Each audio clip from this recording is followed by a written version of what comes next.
Vladimir Putin.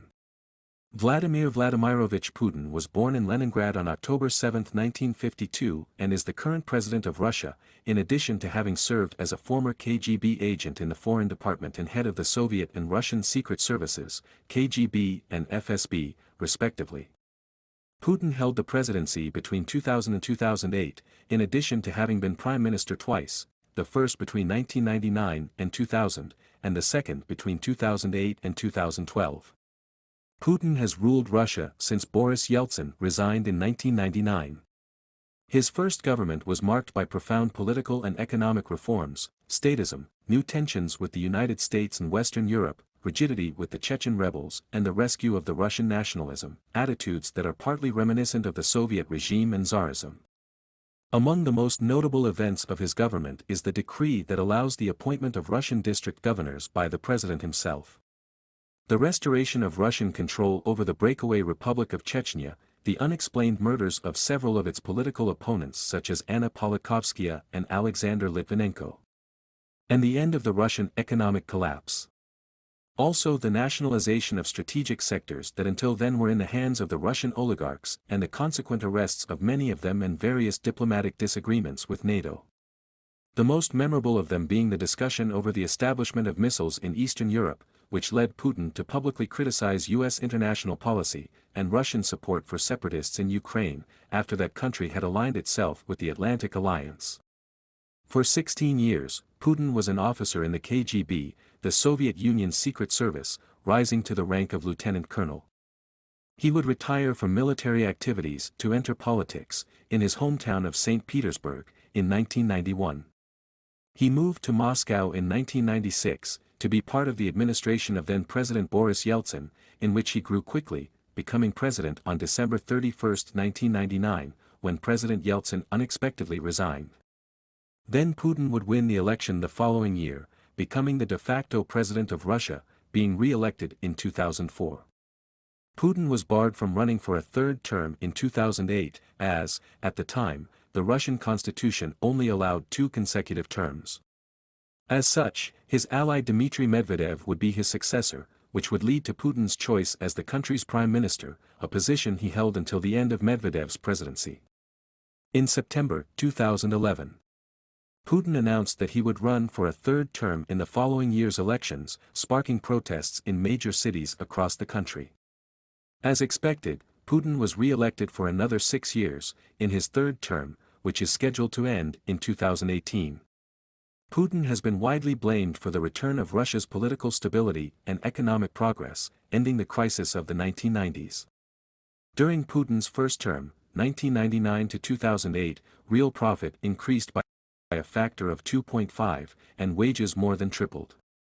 Unemployment and poverty have fallen by more than half, and the life satisfaction of the Russian population has increased significantly. Putin's first government was marked by great economic growth. The Russian economy grew directly in 8 years, seeing a 72% increase in GDP. These achievements were attributed by analysts to sound macroeconomic management, important fiscal reforms, increased capital flows, access to low-cost external finance, and a 5-fold increase in the price of oil and gas, which are the main products export from Russia. As prime minister, Putin was responsible for large-scale military and police reforms. Its energy policy affirmed Russia's position as an energy superpower. Putin has supported high-tech industries such as nuclear and defense. An increase in foreign capital investment has contributed to the boom in certain sectors, such as the automotive industry. Development under Putin included building oil and gas pipelines, restoring the GLONASS satellite navigation system, and building infrastructure for international events.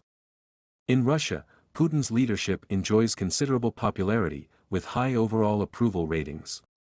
On the other hand, several of his actions have been characterized by the opposition as undemocratic. Western observers and organizations also joined voices to criticize Putin's government. The 2011 Democracy Index ranking pointed out that Russia is in a long process of regression thanks to the shift from a hybrid government to an authoritarian regime under Putin. Diplomatic cables leaked by WikiLeaks allege that Russia has become a virtual mafia state due to systematic corruption in Putin's government.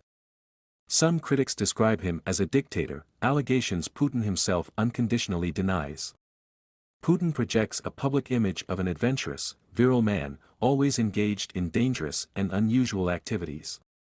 Some of these publicity stunts are criticized occasionally. Assiduous practitioner of martial arts, Putin played a major role in the development of Russian sport, the most notable example being his collaboration to make Sochi the host city of the 2014 Winter Olympics. Georgia and Ukraine's plans to become NATO members have caused some tensions between Russia and these countries. In 2010, Ukraine abandoned these plans. Putin reportedly stated at a 2008 NATO-Russia summit that if Ukraine joined NATO, Russia could advocate annexation of eastern Ukraine and Crimea. At the meeting he told U.S. President George W. Bush that Ukraine is not even a country, while the following year Putin referred to Ukraine as Little Russia. After the 2014 Ukrainian Revolution in March 2014, the Russian Federation annexed Crimea. According to Putin, this was done because Crimea has always been and remains an inseparable part of Russia. After Russia's annexation of Crimea, he said Ukraine included regions of Russia's historic south and was created at the whim of the Bolsheviks. On February 24, 2022, Putin, in a televised speech, announced a special military operation launching a full-scale military invasion of Ukraine. This video is just a summary, and of course many things were left out. Don't forget to like and share the video, subscribe to our channel, and see you next time.